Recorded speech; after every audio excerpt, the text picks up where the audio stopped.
Holler bringing it up the ice. Holler flips it down into Soviet territory. 3 minutes remaining in this opening period. Back at the line, Ratuzhny with a long shot.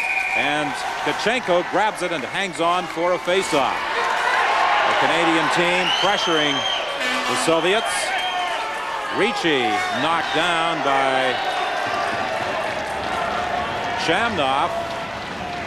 The Canadian team, they're a little bit unsure of themselves after falling behind 3-0. That goal should pick up the Canadian team. The confidence level, that's the area in this type of hockey, Don, it's so important. The game can change very quickly. So instead of just, looking at the score 3-0, they took good advantage of the Soviet penalty scored early and have come back, and I think the confidence level should be back up to where it should be. The Canadian team trying to play disciplined hockey, and after this save, you'll see number 10, Shamnov, come in, and watch number 9, Mike Ricci. He gets knocked down there, and Shamnov draws a penalty. We talked about it, and I think that's the major statement that Coach Sharon has said: discipline, discipline, discipline. We know how it's tough. It's been awful tough for pros. How much tougher it is for juniors. So Canada with another power play opportunity. Pellerin along the boards. Barnes in there trying to help out as they try and get it loose. It comes back to the line. Brisbois with a shot. He scores! It looked like the same play as they scored their first power play goal. Brisbois got that quick shot, and goaltender Tkachenko couldn't handle it as well. It seems to be shots that are right at him. So Canada right back into the game on penalties, and that's what I said. That confidence level should be right there. A pretty good play as Scott Pellerin comes in and tries to bother the goaltender as well as Mike Needham, but a good shot by Patrice Brisbois, second of the game. It may have been Needham who deflects this, Scotty. He's standing at the side of the net. He may have got a stick on it to deflect it.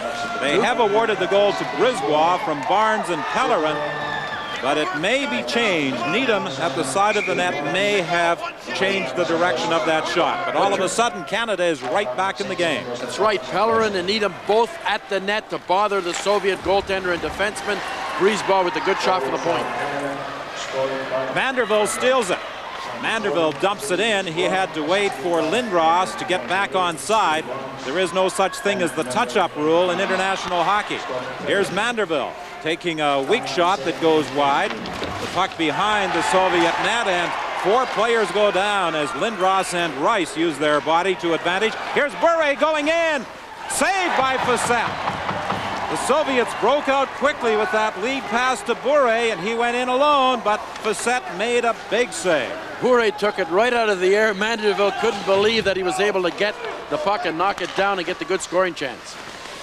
Rice picks up the puck in his own zone and flips it down the ice, and this will be an icing call against Team Canada with 18-16 gone by in this opening period. 3-2, the Soviets leading, but they were in front 3-0 before Canada came back with 2 quick power play goals. Patrice Brisbois, second round pick, 30th overall of the Montreal Canadiens, a team that's really struggled on the power play. So if they're watching this game and their scouts are here tonight, Brisbois scoring 2 power play goals, showing that real offensive threat that he is.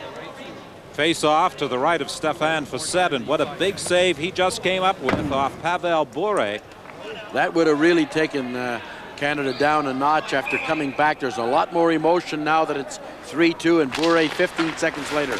Kozlov with a quick shot from the face-off, and Facette comes out of the net to grab that puck. And that's another rule in international hockey. The goaltender can come way out of the crease to freeze the puck. As a result, you see a number of stoppages in play. Ricci having a lot of difficulty on the draws. They tried him again. He probably felt that he could go tonight, but they've replaced Ricci with, I think it's Walls that's going to take this draw. Ricci still having problems with that shoulder.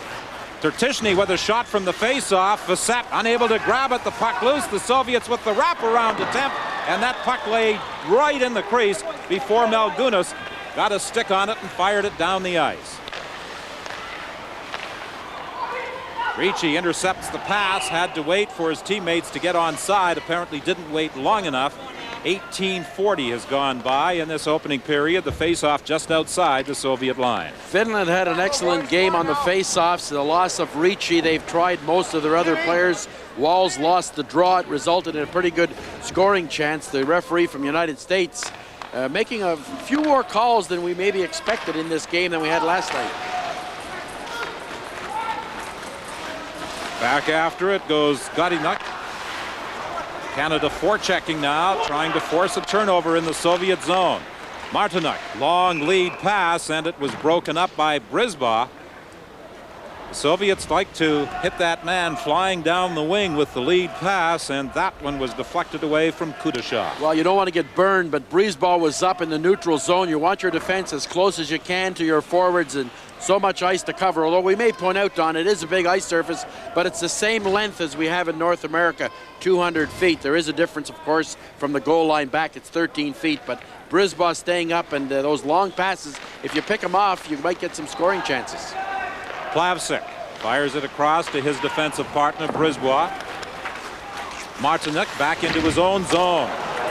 Just missed. There's a solid check there from Pellerin, who went flying into the end boards.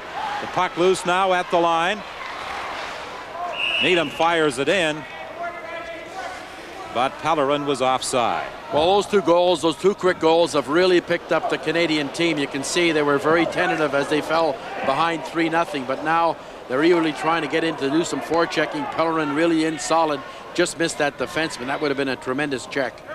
Well, the Soviets weren't particularly happy at having an American referee this game, and they'll be less pleased with the two penalties that Derek Martin called, particularly the one after they scored the goal, where Kovalenko took a penalty for roughing after he had fed that perfect pass across to Butsayev.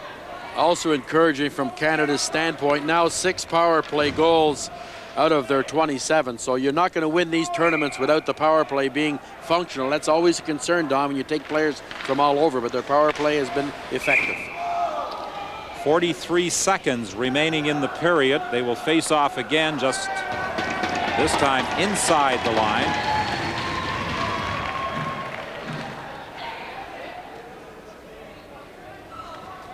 Again, we point out the clock counts up to 20 minutes rather than down from 20 as we are accustomed to at home.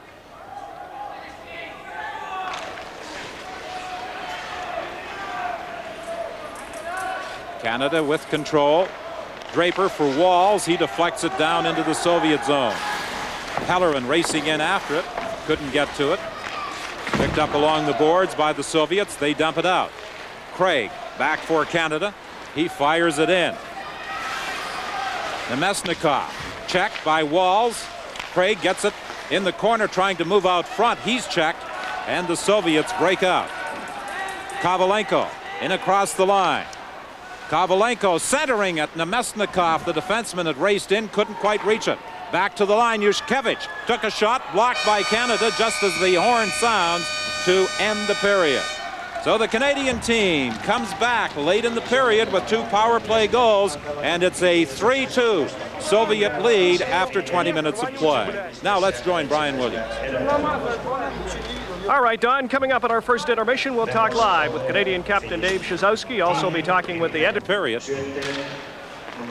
From the face-off, Lindros tried to knock the puck down into the Soviet zone and go after it himself. However, the Soviets broke it up. It was fired into Canadian territory, but it's an offside, an icing call on the part of the Soviets.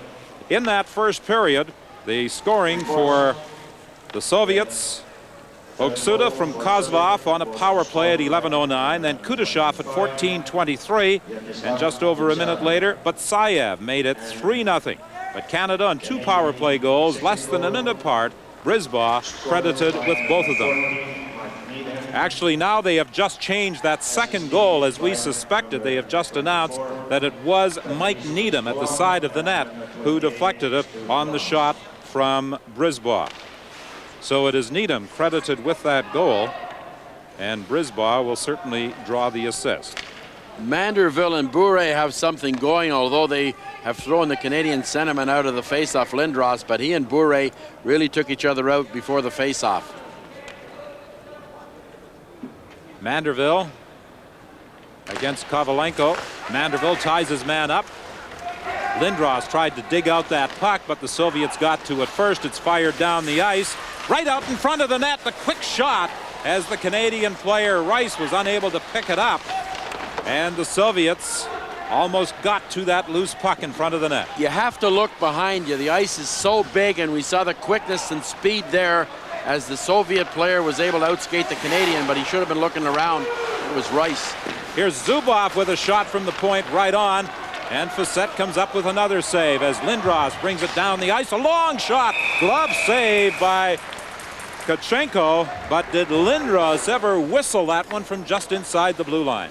Yes, and they talked about the play at the end of the Finnish game. Lindros, we noticed, as he had no chance. He had to make the play to Rice, but we'll see the good shot by Lindros. And, you know, he hasn't really performed maybe as some people expected, Don, but he went into this game with 15 shots on goal. Only Dave Chizowski has more shots on goal than Lindros. But what you have to remember is he's only 16 years of age. He's getting those kind of numbers and shots on goal. Goals will come. Loose puck in the Soviet zone. They're getting a little careless with the way they are attempting to clear. Needham tried to get it to Barnes back of the net. Knocked away by Namestnikov. Now a rink-wide pass for Gordiuk as the Soviets are throwing it around rather casually in their own zone under this forechecking pressure of the Canadian team. Barnes brings it in across the line as he stole that puck, but he had a teammate trapped inside the blue line. Again, we point out there is no touch-up rule in international hockey such as we are accustomed to in North America. Soviet forwards out in the neutral zone, you don't see them very often, that they're not moving. Gordiuk standing still, that kind of a play, and that allowed the Canadian defenseman, the longer they take to get it over the blue line, the Canadian defenseman can come up and close the gap and pick off some of those passes, which he just did there. Now Gunas for Chizowski. He dumps it down into the Soviet zone. Norris tying his man up behind the net. Namestnikov plays it up along the boards for Martinuk. Martinuk trying to get it across to Shamnov, and it was intercepted by Canada. Ricci brings it up along the boards, gets it loose for Chizowski. Chizowski takes the shot. It goes off a leg in back of the goal. Kudashov working his way out into the neutral zone. He plays it off the boards into Canadian territory. Facette back of the net trying to play it. Kudashov got there. His centering attempt knocked down by Herter. Herter unable to clear. Now it's poked to the line, still not out, and finally as he falls, Chizowski bangs it into neutral territory. Soviet defensemen a little slower moving up in this period, and if they don't join in the attack, Canada can still keep that forechecking game going if they want to. Kudashov forces Herter back into his own zone. Now Malgunas flips it up on the right side. Ricci, rink-wide pass. Chizowski knocks it to the corner, then takes his man, Yushkevich, heavily into the boards. Mateychuk racing after that loose puck, trying to set something up, fires it across, nobody there to deflect it. The Soviets gain control in the Canadian zone. Ivanov, a centering attempt deflected into the corner. Ratushny knocked Ivanov down as he threw that puck back of the Canadian net. An icing call against Canada with 2:58 gone by in the second period.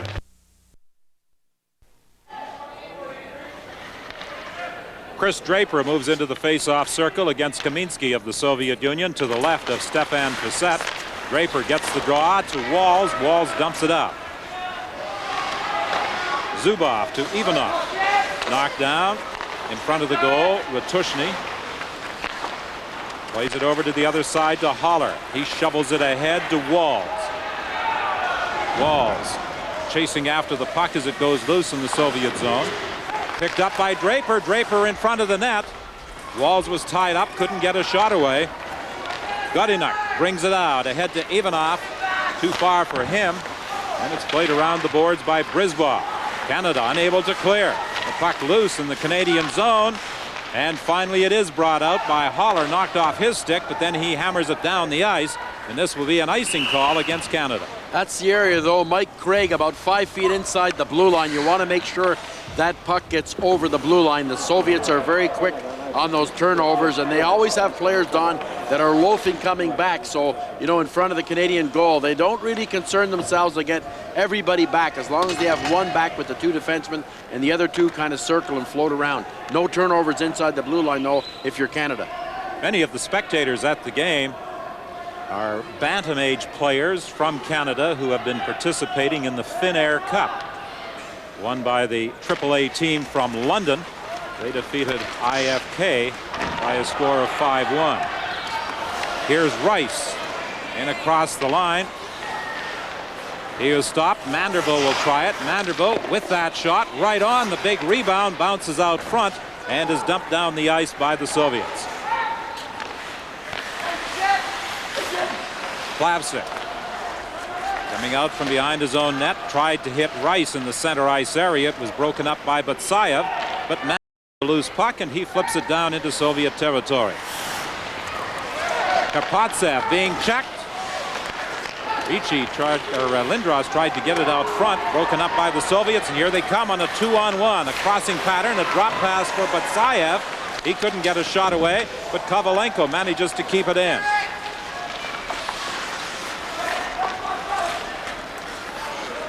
Plavsic starts out of his own zone. 4:45 gone by in the second period. 3-2 the Soviets lead. That was a 4-on-2. The Soviets dropping the puck back and no Soviet forward to pick it up after Mandeville kind of guessed that they wouldn't make the play. You have to be making sure 100 out of 100 that you get back there. Good hit by Pellerin. That results in a turnover. But the Canadian team is unable to pick up that loose puck. Now back at the line. Holler with a long shot. That's deflected up over the glass and out of play. Good forechecking. They've been playing the body. Canada's forwards have really got the defensemen looking up. They're not making as fancy plays as you might expect. They've been turning it over, and the defense for Canada has been able to move in on the blue line and get some shots.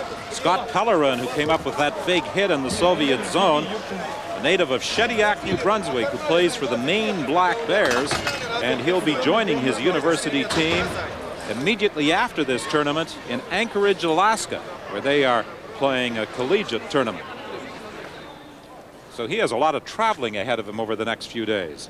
They've been matching up Lindros' line against the Bure, Butsayev, and Kovalenko line. It's been a good matchup for Canada. Here's a turnover. Canada to the attack, led by Barnes. Barnes took a shot after losing the puck initially. He got it back again, and he hit the side of the net. Needham at the point tried to keep it in, but both Barnes and Pellerin were trapped offside. Might have been the check that Scott Pellerin put into the Soviet defenseman. He's getting a tension right on the bench there, and you'll see seems to be his arm or something down low. Well, Pellerin delivered that big hit just in front of the Soviet goal, and obviously is feeling the effects of that contact.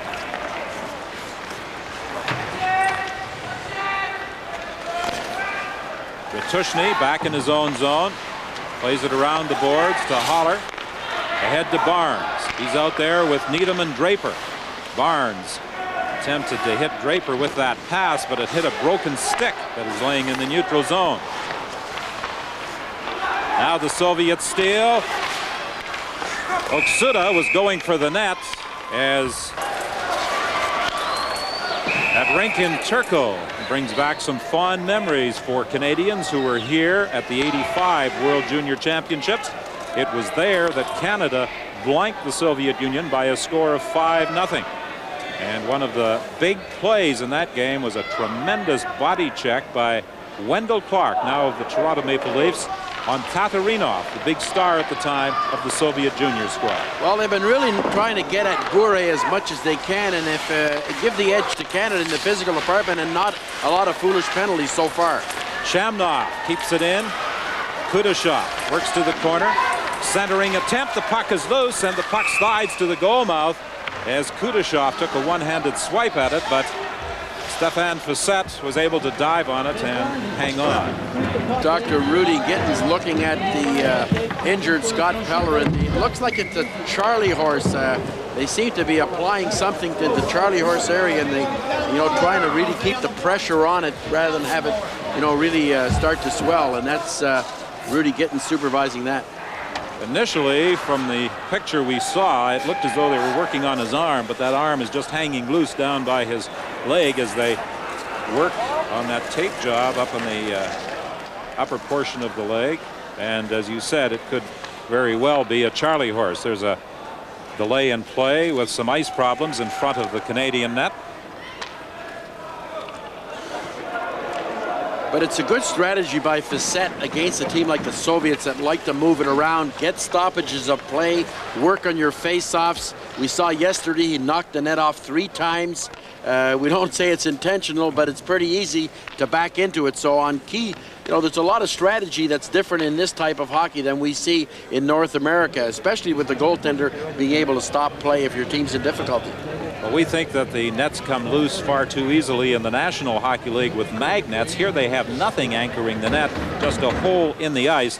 And of course, it is very easy for that net to be jarred loose. There was one occasion yesterday in the game against Finland where I think Facette may have been guilty of moving back himself into that post and nudging it loose, resulting in a stoppage in play. Especially if it's on the side that the goaltender is playing, like he was playing on the shooter to come down, and there was, I think, a Finnish forward went right into the net. He backed off with the Canadian defenseman, but Scott Pellerin's going to give it a good try here after getting the treatment, and certainly we hope that he's okay. I think he's going to give it a good shot because certainly when you look at the standpoint, he's been one of the more aggressive, and trainer Jerry Bellows administered that tape job under the supervision of team Dr. Rudy Gittens. So when you want to play 4 lines, you don't want to have a forward, you have to double up. That's often difficult in a tournament like this.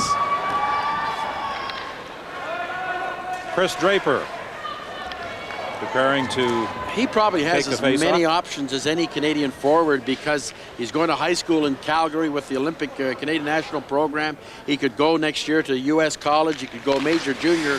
So he's got all his options open, as well as already been drafted by Winnipeg. 3 of the players on this Canadian junior team are Winnipeg Jet draft choices. Chris Draper, as Scotty mentioned, and the other 2, Dan Ratushny and Stu Barnes. Stu Barnes chosen 4th overall. Quick shot by Martinuk is fired wide as he took the pass from Kudashov. Zubov gives it to Martinuk. Martinuk shoots it in. Facette leaves it there for Jason Herter. He's unable to get it out of the zone. Zubov from the point is checked by Craig, and the puck comes out to center ice, but Shamnov comes in across the line, tees it up and fires it just wide. He was allowed to move into that center ice area, and he let a good shot go from just inside the blue line. Whistle on the play. Too many men on the ice, I think, against Canada. Well, Rice is beside the bench. There was 5 other skaters. I don't know if we have a call. The referee went to the penalty box as the linesman Fowler, I think, that made the call, but I'm not sure if it was a penalty or not. I think it was the linesman who made the call. There were 6 players on the ice for Canada. 6 skaters in addition to the goaltender, Stefan Facette, and Rice is going off. So Canada takes a penalty at 7:18 of this second period, trailing by a score of 3-2. Too many men on the ice, the call against Canada. Rice just about got off without the linesman really spotting him just as he got near the bench, the linesman on that back line. And we saw earlier where Brisbane, the big factor, the adjustment for the goalie is there with the wide rink, but your defensemen, Don, if they play too far apart, you get the plays up the middle. You got to give a little bit on the outside, which Canada has adjusted to in this big ice surface. Barnes ties up his man on the face-off, but Kozlov gets the puck and works to the corner. Kozlov looking out front for Oksuda, who is in front of the net. But that pass slid past him and goes all the way back into Soviet territory. Kapotsev behind his own goal, being watched there by Barnes. Leaves it for Kozlov. Kozlov checked by Barnes. Barnes forces the turnover. And Norris flips it down into the Soviet zone. Dwayne Norris forcing the play back to the Soviet goal. Now Barnes works in. He falls. Norris gets involved in the play, but the pass comes up to Kozlov. Kozlov with Oksuda going for the net. Decides to play it back to the point. Tertishny back to Kozlov to Oksuda. Back to Tertishny. Cross ice to Karpatsev. He fans on the shot. In front as Facette was down. They faked the shot and slid it in front. And that puck just slid in front of Stefan Facette. And the Canadian team was able to clear it. Here's a turnover. Draper comes up with the puck. Draper works into the slot area. There's a penalty coming up against the Soviets as Kozlov will be going off, I'm sure, as Draper, trying to make a move and cut for the net, was upset in the slot area. Stick checking by the Soviets. Good play by Draper. Killing time on the penalty. Finally drew the Soviet defenseman for really pulling him down. And when you look at the way the Soviets, I think it looks like Nazmisnikov is getting the penalty. And there's Draper all over the puck and held on to it for about 20 seconds. Had the Soviets turning around. A big play to nullify most of the remaining time on the Soviet power play. Canadians doing a good job in their penalty killing, as first the combination of Norris and Barnes were forcing the play back in the Soviet zone. Then Draper came out with Craig, and Draper draws the penalty. Craig works to the corner. 33 seconds remaining in the penalty to Rice. That penalty called against Team Canada for having too many men on the ice. And then Canada will have a power play for about 1 minute and 10 seconds. Batsayev crossing the line with Bure, leaves it there for Bure. There's the shot, the save by Facette. 9:03 the time gone by in the second period. The Soviets leading Canada 3-2. The drop pass and Bure got a lot on it. Facette was going one-on-one. This is a favorite. They try to crisscross. Both Canadian defensemen kind of back up, but Facette's got pretty good angle on Bure, who puts the shot on him. And Soviets on this power play earlier till they took the penalty, they were trying to work the puck back to the point, but they're so quick with that play from behind the net that resulted in the goal by Oksuda. So you have to really collapse down, although now it's 4-on-4. Lots of ice, just 14 seconds left. Canada on the power play. And both Canadian goals have come on the power play. Bure circling in the corner. He plays for Central Red Army and has been on that Soviet national team. He takes the puck back into the neutral zone. Now it's fed ahead to Batsayev. Canada now with the man advantage for 1 minute and 15 seconds. Puck stolen by the Soviets. Pass to Yushkevich. All he can do is dump it in back of the Canadian net. Canada having trouble setting anything up with this man advantage, as the Soviets have been forcing the play and getting those turnovers as they bang it again into Canadian territory. Bure, a pretty heady player, Don. He had the puck and he was also looking up at the clock to see how long left in the Canadian penalty. Waltz racing after it. He comes up with it in the corner for Canada. Now he leaves it for Chizowski. Back to Chizowski as Chizowski moves it to Brisbaugh, to Plavsic. For Chizowski, there's the shot through traffic, and the goaltender, Kachenko, didn't see it, but it hit him and bounced wide of the net. Well, Dave Chizowski, we saw the scoring touch that he has in this tournament and a pretty good scoring chance from the angle. 15 seconds remaining in the power play. Chizowski scores! Dave Chizowski got in across the blue line and let that screenshot go low along the ice, and he beat Kachenko to tie it at 3. Third power play goal for Canada, and that's something that North American people can fool the goaltender Kachenko. He thought, you never think that the North Americans are going to, shoot from there, but Chizowski has a quick shot, but what happened, Kachenko thinking that he's going to come in the zone and set up, but Kachowski, he saw the opening and he just takes this shot here. Chizowski, look at this. And the goaltender not ready for it. He's down guessing, and Kachenko, a pretty solid goaltender, and he may not see shots like that as often as he would, in his own league. So it's a third power play goal for Canada, as Team Canada has fought back from a 3-0 deficit. It's now tied at 3. Kachowski scored in every game for Canada, so he's making a bid to stay with the Islanders. Good tournament here would do it for him. Dan Ratushny draws the assist on the play. Puck forced back into the Soviet zone. Zubov moves it ahead. Martinek drops it back for Kudashov. His shot blocked by Haller.